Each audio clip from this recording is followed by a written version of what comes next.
That's a story that's made national news. A 14-year-old Danvers High School student accused of murdering his math teacher in a bathroom, then dragging her body into the woods. At first, his name was under wraps because he was just 14. But as soon as a judge declared him an adult in the eyes of the law, that's the way the media treated him, too.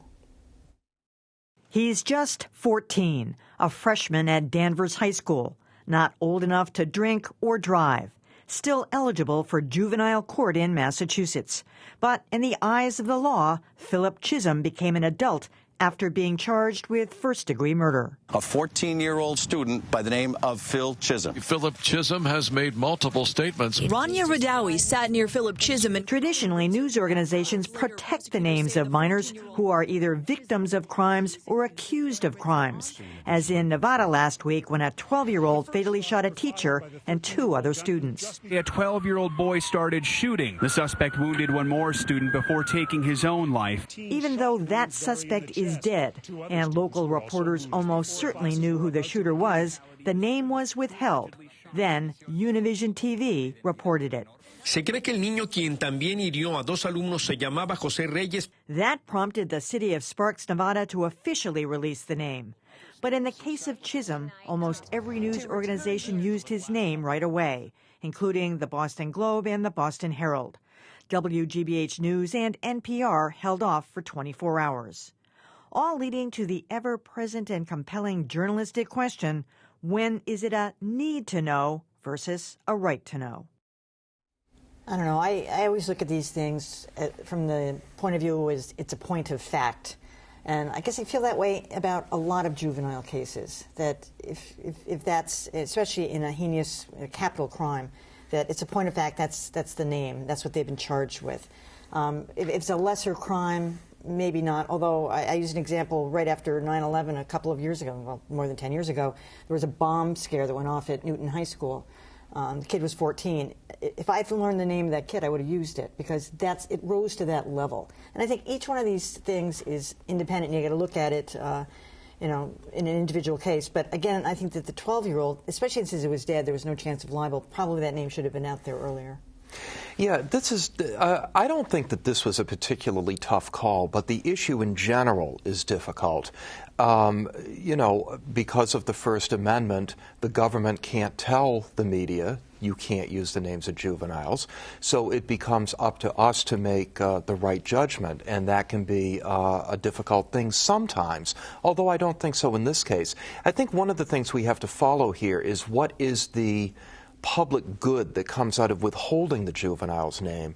And I think that what you're looking at is you don't want to take away a young person's ability to get beyond this moment where he or she has found himself in the harsh glare of a negative spotlight.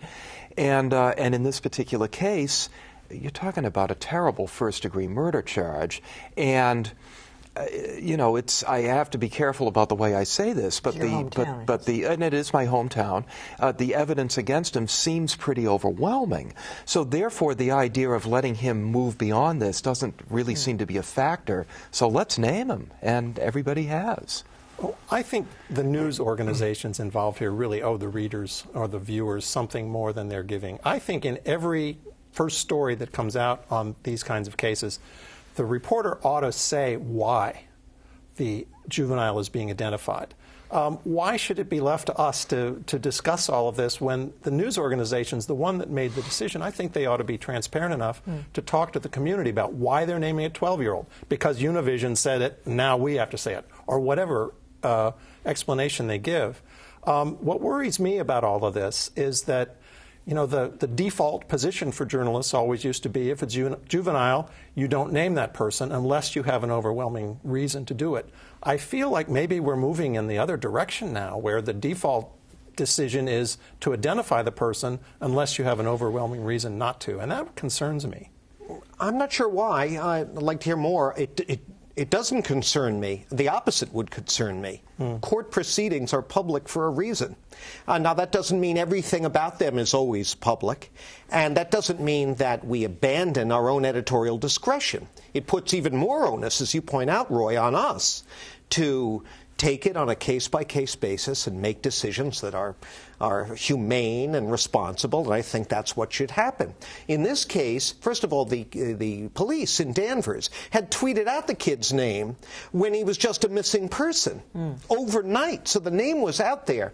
If we had withheld the name during the day, there might have been a cloud of suspicion over every student at Danvers High who, well, the school was canceled, but who was not readily, present, or, ooh, I haven't seen Tommy in a while, maybe he's the guy.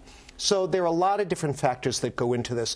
One reason that should never be used to identify a juvenile is because, well, the competition did it. Yep. If we start going down that road, then we're just a pack of idiots.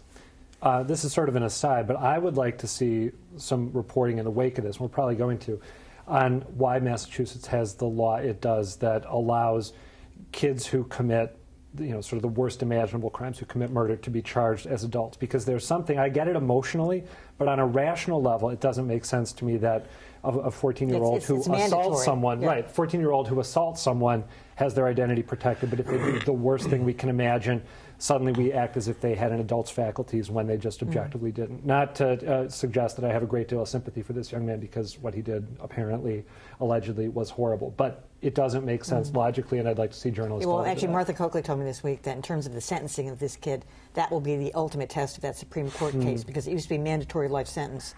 And she thinks, as a result of that Supreme Court case, it probably won't be. By the way, the Globe usually does explain why they print the name, and I was surprised this time. I didn't see it this time. They didn't.